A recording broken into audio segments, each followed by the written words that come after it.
आदाब, मैं हूं नीता सिंह। नौजवान हिंदुस्तान के आज के एपिसोड में आपका इस्तकबाल है।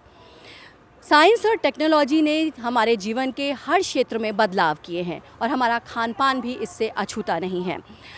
फूड टेक्नोलॉजी के चलते प्रोसेस्ड फूड एक नए ऑप्शन के रूप में हमारे सामने आया है और जैसे जैसे प्रोसेस्ड फूड पर हमारी निर्भरता बढ़ती जा रही है, वैसे वैसे फूड टेक्नोलॉजी के क्षेत्र में करियर की अपार संभावनाएं भी बढ़ रही हैं। एक रिपोर्ट के मुताबिक फूड प्रोसेसिंग में मल्टीनेशनल कंपनियां भारत आ रही हैं, लेकिन भारत में काबिल लोगों की इस क्षेत्र में कमी है। इसी कमी को दूर करने के लिए और इस क्षेत्र में नौजवानों को हुनरमंद बनाने के लिए तमाम इंस्टीट्यूट्स काम कर रहे हैं और उसी में से एक नाम है इंस्टीट्यूट ऑफ होम इकोनॉमिक्स का। आज हम इसी इंस्टीट्यूट में मौजूद हैं और बात करेंगे यहीं के एक कोर्स की, बीएससी इन होम टेक्नोलॉजी की। अगर आप भी इस क्षेत्र में अपना करियर बनाना चाहते हैं तो ध्यान से देखिए हमारा आज का एपिसोड।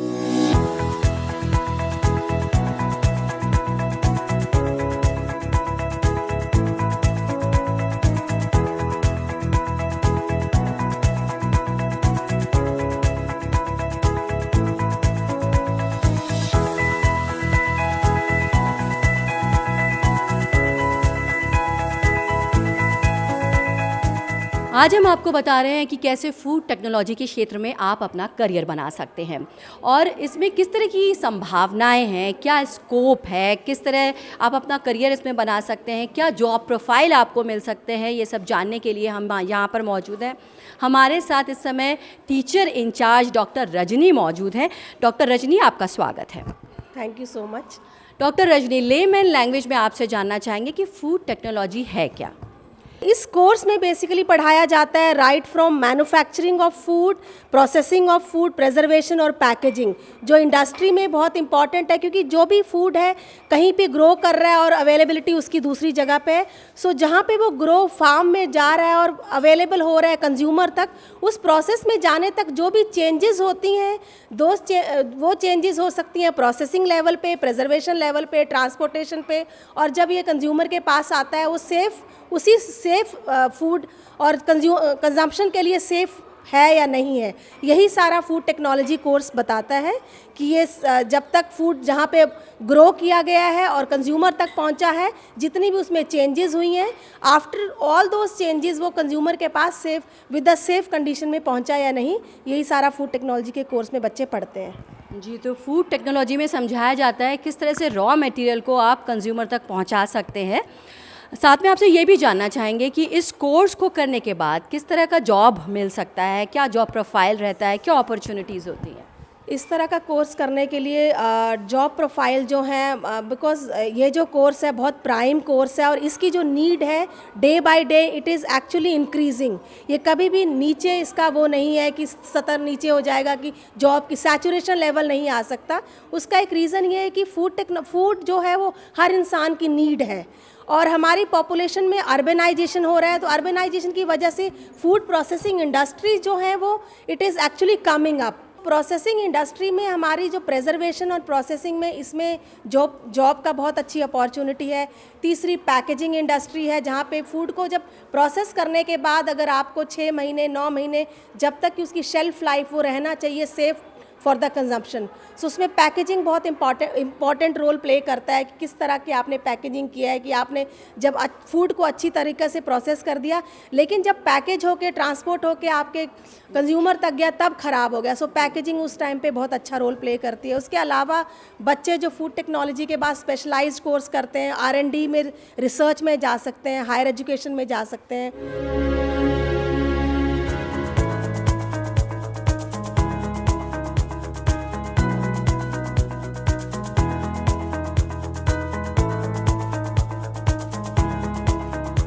हम आज बात कर रहे हैं कि फूड टेक्नोलॉजी में कैसे नौजवान अपना करियर बना सकते हैं और इसी के तहत आज हम पहुंचे हुए हैं इंस्टीट्यूट ऑफ होम इकोनॉमिक्स में। हम इस इंस्टीट्यूट की लैब में पहुंचे हैं और यहाँ पर कुछ स्टूडेंट्स काम कर रहे हैं। आइए जानते हैं कि वो क्या कुछ कर रहे हैं। क्या नाम है आपका? अनुकृति। अनुकृति, आप यहाँ पर क्या कर रहे हैं, समझाएं। So this is a spray dryer and it is used for dehydration of products. So why do we do dehydration? First of all, to extend the shelf life. हम सब चाहते हैं कि हमारा जो प्रोडक्ट है वो ज़्यादा दिन तक चले, क्योंकि हमें ज़्यादा पैसे नहीं खर्च करने, हम चाहते कि वो चलता रहे 1-2 महीने चलता रहे। तो इसलिए हम स्प्रे ड्रायर यूज़ करते हैं डिहाइड्रेशन करने के लिए प्रोडक्ट्स की। आपने मिल्क पाउडर्स देखे होंगे जो आजकल मार्केट में मिलते हैं, हमें ट्रेन्स में मिलते हैं चाय बनाने के लिए, milk powder, soup mixes, nor is a famous example. तो वो हम इसके थ्रू बनाते हैं। हम बेसिकली लिक्विड प्रोडक्ट जो है, ऊपर से ये एक एटोमाइज़र है, हम इसमें स्प्रे करते हैं जिससे कि वो एक मिस्ट की तरह निकलता है, एक स्प्रे की तरह निकलता है। That is why it is known as spray dryer. वो एक मिस्ट की तरह यहाँ पे निकलता है। यहाँ पर बहुत हॉट एयर होती है, यहाँ पे लिखा भी हुआ है डू नॉट टच, क्योंकि जो टेम्परेचर होता है वो होता है 205 डिग्री सेल्सियस। तो ऊपर से हमारी हॉट एयर आती है, स्प्रे हमारा ऊपर से प्रोडक्ट होता है, जिसकी वजह से वो छोटे छोटे ड्रॉपलेट्स हो जाते हैं, ड्राई प्रोडक्ट के छोटे ड्रॉपलेट्स हो जाते हैं, और वो पाउडर जो है वो नीचे यहाँ गिर के हम यहाँ से निकाल सकते हैं उसको। और इस प्रोसेस में कितना टाइम लगता है अनुकृति? इट रिक्वायर्स 2 hours, लेकिन जितना ज़्यादा हमारा इनपुट बढ़ेगा टाइम उतना इंक्रीज़ होता जाएगा। तो जैसे कि ये तो लैबोरेटरी स्केल पर है, जो प्लांट पे होता है, इंडस्ट्रियल लेवल पर होता है, वो और भी बड़ा होता है। तो हमारी जो हॉट एयर है 205 सेंटीग्रेड पे ऊपर से आती है, एंड जो एग्जॉस्ट है वो यहाँ से 135 डिग्री सेल्सियस पे निकल जाती है एग्जॉस्ट एयर। जो हमारा प्रोडक्ट है वो इसके नीचे कंसनट्रेट होके निकल जाता है।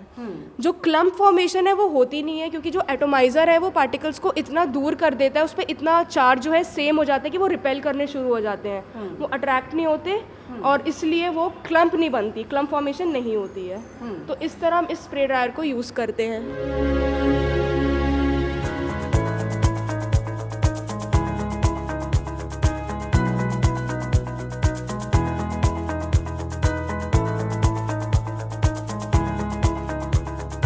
तो हम बीएससी फूड टेक्नोलॉजी की लैब में इस समय मौजूद हैं। एक और स्टूडेंट हमारे साथ मौजूद है, नैन्सी। वो क्या कुछ कर रही हैं उनसे जानते हैं।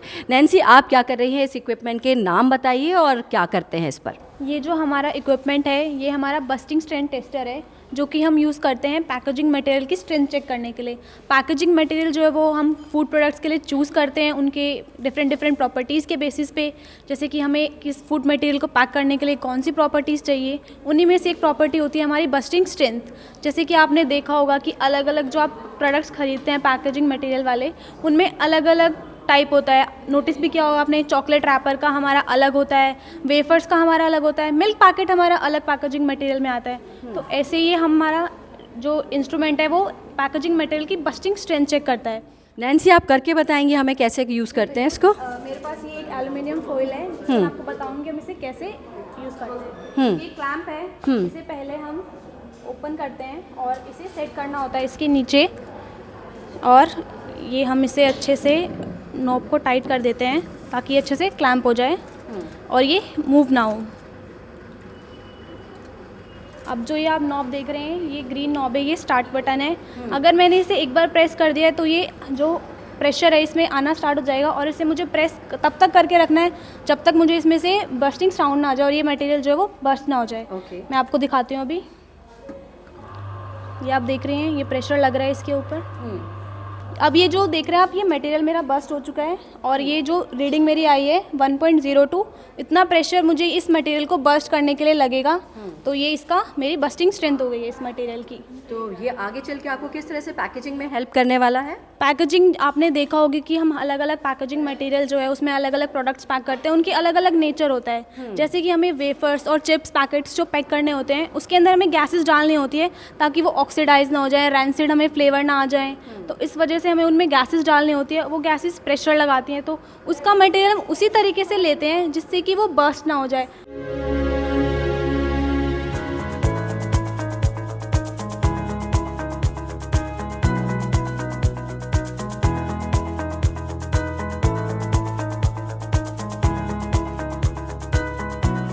आइए अब आपको बताते हैं इस कोर्स में एंट्री कैसे मिल सकती है आपको। एक और faculty member doctor Vidhu Yadav हमारे साथ मौजूद है। डॉक्टर विधु, आपका स्वागत है। Thank you. बच्चे ये जानना चाहेंगे कि इस कोर्स में कैसे एंट्री मिल सकती है, क्या एलिजिबिलिटी क्राइटेरिया है एडमिशन का? जैसे कि आप सब जानते हैं, हमारा कॉलेज दिल्ली यूनिवर्सिटी के अंडर आता है, तो यहाँ एडमिशन लेने के लिए भी रूल्स दिल्ली यूनिवर्सिटी के ही हैं।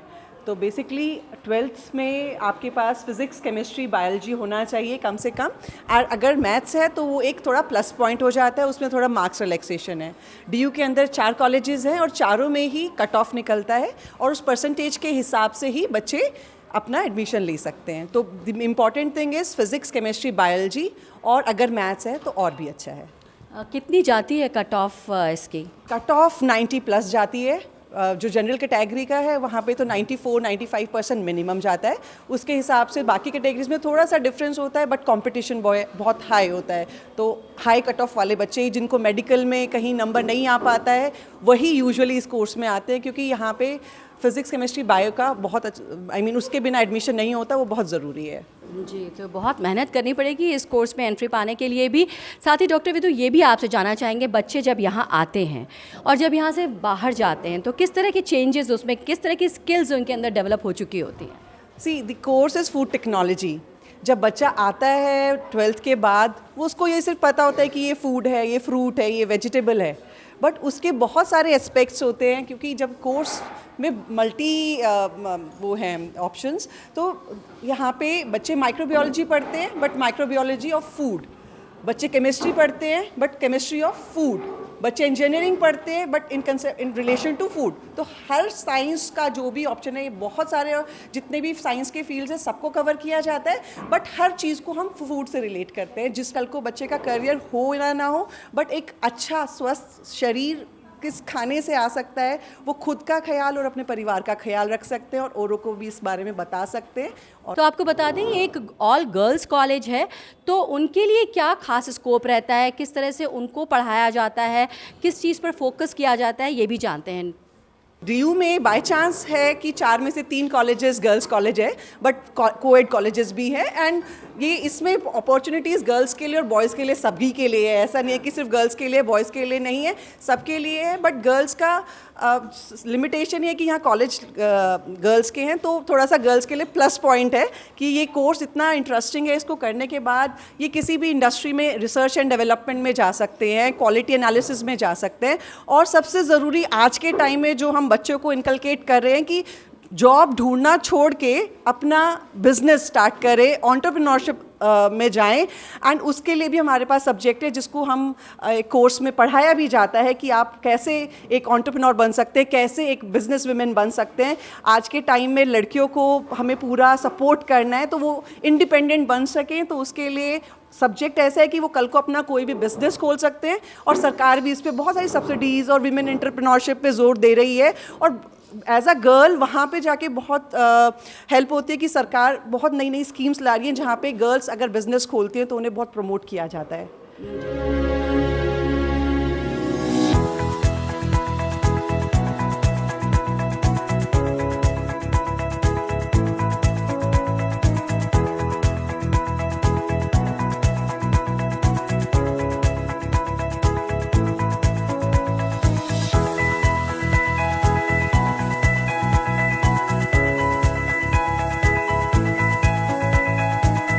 इस समय BSc फूड टेक्नोलॉजी की सेकेंड ईयर की थ्योरी की क्लास में हम मौजूद हैं और स्टूडेंट्स यहाँ पर पढ़ाई कर रहे हैं, क्या कुछ सीख रहे हैं वो आइए इन्हीं से जानते हैं।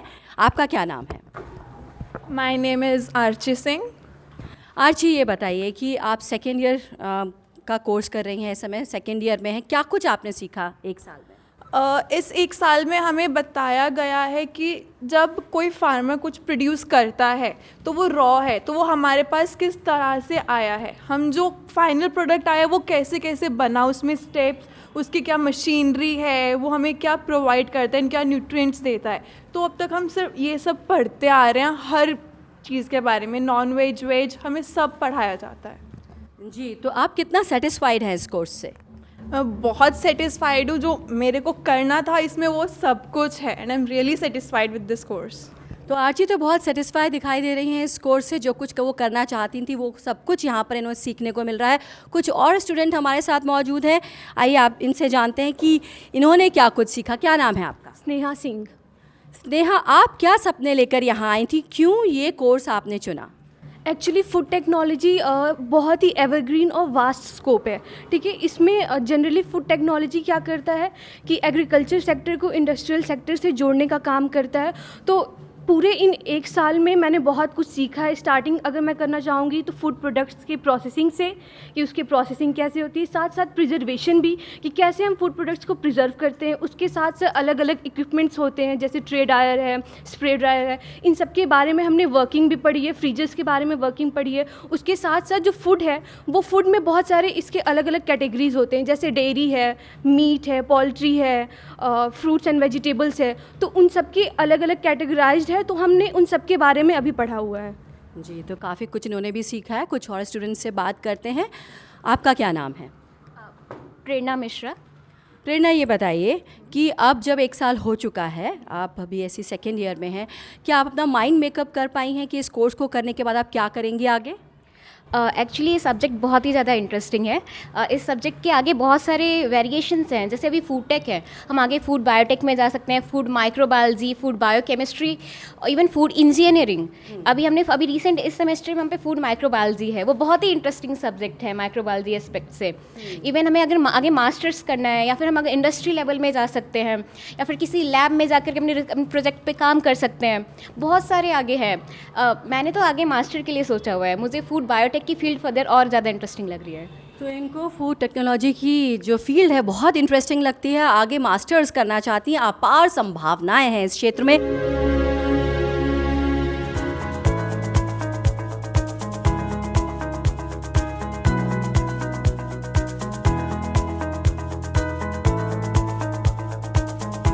जैसे जैसे प्रोसेस्ड फूड पर हमारी निर्भरता बढ़ती जा रही है, वैसे वैसे उसके न्यूट्रिएंट कॉम्पोजिशन पर भी लोग ध्यान देने लगे हैं, और इस कोर्स में इस पर भी ध्यान दिया जाता है, इसके बारे में भी पढ़ाया जाता है।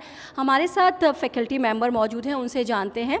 डॉक्टर अंशु, आपका स्वागत है। अगर बात करें न्यूट्रिशन की, तो इसमें न्यूट्रिशन के बारे में क्या कुछ पढ़ाया जाता है? Thank you so much.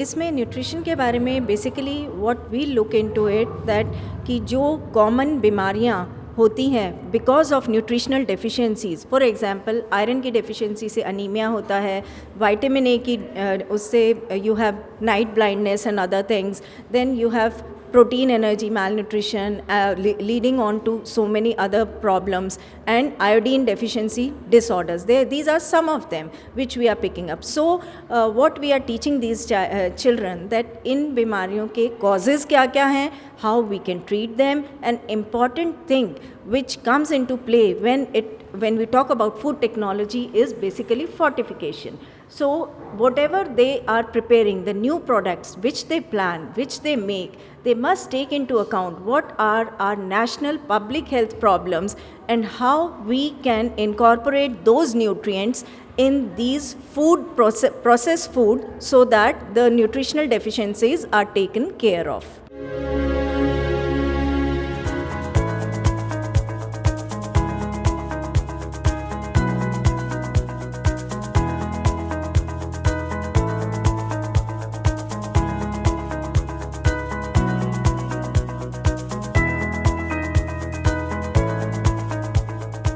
BSc food technology की हम बात कर रहे हैं, और इस कोर्स में प्रैक्टिकल पर कितना जोर दिया जाता है, ये जानने के लिए बात करते हैं। इस समय डॉक्टर वंदना हमारे साथ मौजूद हैं। डॉक्टर वंदना, आपका स्वागत है।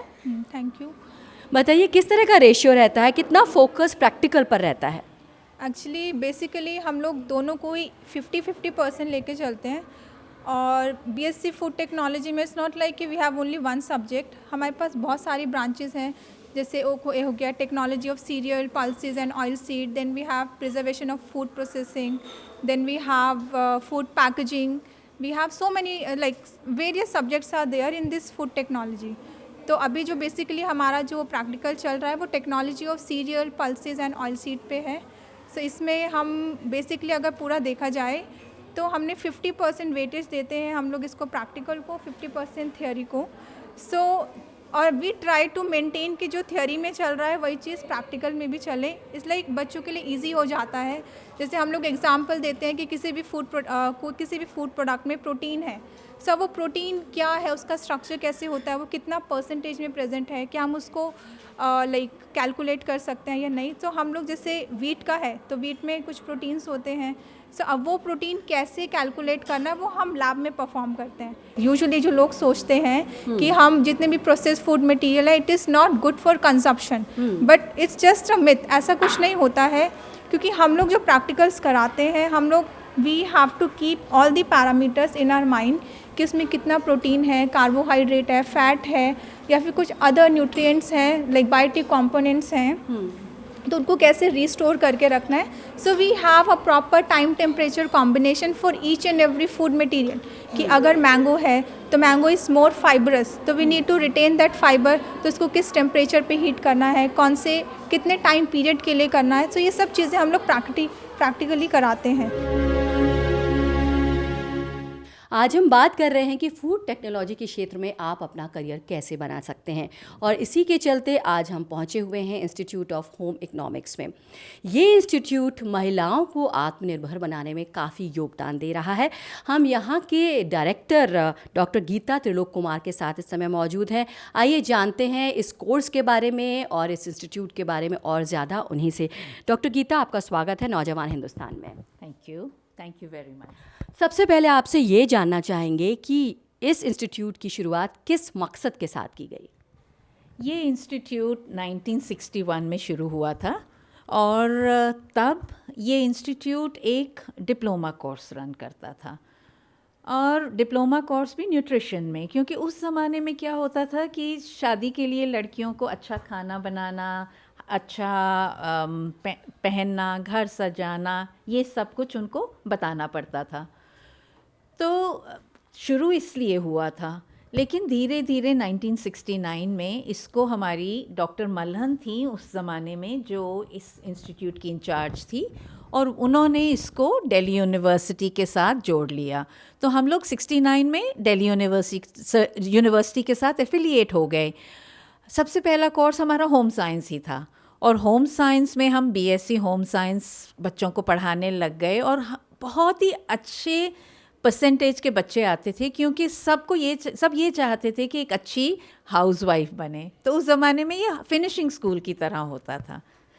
लेकिन अब आप देखेंगे कि इतने सारे कोर्सेज़ यहाँ हो गए हैं। BSc home science pass honours, journalism, BA honours journalism, BSc honours microbiology, BSc honours biochemistry, bachelors of elementary education, और इसके साथ साथ हमारे पास मास्टर्स के प्रोग्राम हैं। 2 मास्टर्स हैं होम साइंस में, एक न्यूट्रिशन स्पेशलाइजेशन में और एक फैब्रिक एंड अपैरल साइंस की स्पेशलाइजेशन में, और साथ ही एक डिप्लोमा है जिसको कहते हैं हम DDPHN, जो यूजुअली स्टूडेंट्स करते हैं, और डाइट्स बनाने के लिए उनको थोड़ी सी एक्सपर्टीज़ मिलती है, और वो हॉस्पिटल्स में जाके काम करते हैं पेशेंट्स के लिए, डिफरेंट टाइप्स ऑफ पेशेंट्स के लिए डिफरेंट टाइप्स ऑफ डाइट्स बनाते हैं जी। सो ये है हमारे इंस्टीट्यूट का बेसिक बैकग्राउंड, और अब बहुत ही पॉपुलर इंस्टीट्यूट बन चुका है। तो डॉक्टर गीता, जैसे आप बता रही हैं, पहले आप अच्छे हाउसवाइफ्स तैयार करती थी, एज अ फिनिशिंग इंस्टीट्यूट काम करता था, लेकिन अब मकसद बदल चुका है, वास्ट हो गया है। अगर हम बात करें कि गवर्नमेंट की जो पॉलिसीज़ हैं, वुमेन एम्पावरमेंट है, स्किल इंडिया है, उसमें अगर ये फूड टेक्नोलॉजी है वो किस तरह से योगदान दे रहा है? फूड टेक्नोलॉजी एक बड़ा स्पेसिफिक कोर्स है, बहुत सारे कॉलेजेस में नहीं है, दिल्ली यूनिवर्सिटी के कुछ गिने चुने कॉलेजेस में है। इसमें हम उनको किस तरह से फूड को प्रोसेस करना, पहले तो फूड की क्वालिटीज़ बताते हैं, फिर उसको किस तरह से प्रोसेस करना, किस तरह से उसको प्रोक्योर करना, किस तरह से सेव करना, ये सारी चीज़ें बताते हैं। हमारे प्रधानमंत्री कहते हैं स्किल इंडिया में हर एक कोई अपना ये छोटे छोटे स्टार्टअप्स भी स्टार्ट कर ले, और हमारी लड़कियां अगर खाली फूड टेक्नोलॉजी ग्रेजुएशन भी कर लें तो उसमें उनको इतनी नॉलेज हो जाती है कि वो छोटा सा कुछ भी स्टार्टअप शुरू कर सकते हैं। हाल ही अब मिनिस्ट्री में ये बात हो रही थी कि हमारा फूड ग्रोथ में कमी नहीं है, लेकिन हमारे फूड वेस्टेज बहुत होता है, स्पेशली फ्रूट्स एंड वेजिटेबल्स, और इसलिए कंजम्पशन हमारी कम है। अब प्रॉब्लम ये है कि हमारे छोटे छोटे फार्मर्स को पता ही नहीं होता है कि फूड कैसे सेव करें। फॉर एग्जांपल फ्रूट 3 दिन 4 दिन के बाद ख़राब हो जाता है, उसको हम कैसे प्रिजर्व कर सकते हैं कि उसकी न्यूट्रिटिव वैल्यू भी ख़राब नहीं हो और लॉन्ग टर्म चले। सो कैनिंग, पिकलिंग, डिहाइड्रेटिंग, आजकल मार्केट में आप देख रहे होंगे कि हरी सब्जियों के पाउडर मिलते हैं। इंडिया में बार बार कहा जा रहा है कि ग्रीन लीफी वेजिटेबल्स खाइए, हरी सब्जियां खाइए, पीली सब्जियां खाइए, आपके सारे विटामिन और मिनरल आपको पूरे होंगे। तो इस सिलसिले में मैं आपको मतलब ये हमारी स्टूडेंट्स इतनी इक्विप हो जाती हैं कि छोटी छोटी होम इंडस्ट्रीज़ स्टार्ट करके ऐसे फूड को प्रोसेस कर सकती हैं कि वो फूड की न्यूट्रिटिव वैल्यू ख़राब ना हो, क्योंकि अगर आप ऐसे ही हवा में सुखा देंगे तो पूरी न्यूट्रिटिव वैल्यू नहीं रहती। सो ये सारी चीज़ें इनको साइंटिफिकली पढ़ाया जाता है। तो इस कोर्स को करने के बाद जो यहाँ से गर्ल्स पास आउट होते हैं वो एक सफल एंटरप्रेन्योर बन सकती हैं फूड इंडस्ट्री में। अगर फूड इंडस्ट्री की बात करें तो किस तरह के बदलाव आ रहे हैं? अगर हम इंटरनेशनल लेवल पे बात करें तो भारत कहाँ खड़ा है? हमारी मिनिस्ट्री है, ministry of food processing industries, वो भी बहुत कोशिश कर रही है कि लोगों को रिसर्च प्रोजेक्ट्स और रिसर्च सपोर्ट दिया जाए, मशीनरी सपोर्ट दिया जाए, ताकि फूड प्रोसेसिंग इंडस्ट्री को आगे बढ़ाया जाए। लेकिन अभी भी हम इंटरनेशनल लेवल पे इतने आगे नहीं हैं, क्योंकि डिमांड भी इतनी नहीं है हमारी कंट्री में प्रोसेस फूड्स की, लेकिन आप देख रहे हैं बढ़ती जा रही है। तो हमारी कंट्री का एक और भी एम है कि हम प्रोसेस फूड इस तरह से खाएं कि वो हमारी हेल्थ के लिए ख़राब ना हो, क्योंकि अगर ज़्यादा अल्ट्रा प्रोसेस फूड खाएंगे तो ओबेसिटी, डायबिटीज़ सब बढ़ती है।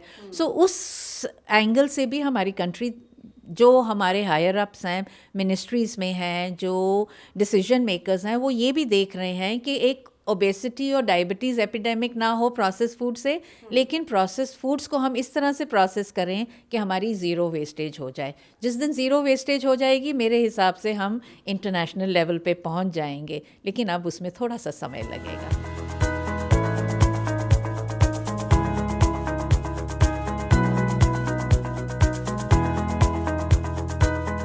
उम्मीद करते हैं फूड टेक्नोलॉजी पर हमारी ये पेशकश आपको पसंद आई होगी। अगली बार फिर एक नए करियर ऑप्शन के साथ हाजिर होंगे। तब तक के लिए दीजिए इजाज़त। खुदा हाफिज़।